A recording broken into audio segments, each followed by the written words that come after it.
everyone, in this video, I'll show you how to create a heat map in Google Sheets. For this example, we'll create a simple school grade heat map just to give you a clear idea of how it works. Let's begin with a sample data table where you can see the student and their corresponding scores. Now, let's turn the score column into a heat map. Click and drag to select the range where you want to apply the heat map, in this case, the cells under the score column. To apply conditional formatting, go to the Format menu at the top.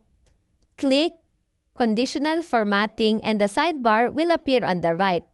Select the Color Scale tab in the sidebar. You now see a gradient preview. By default, it uses green for high values and white for low values. You have minimum, midpoint, and maximum point.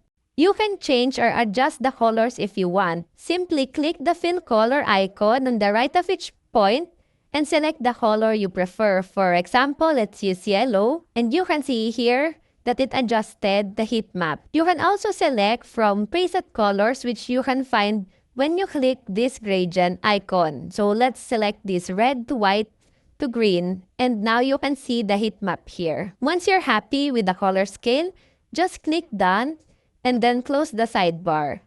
Now, your score column shows a heat map, green for higher scores, white for middle point scores, and redder colors for lower ones.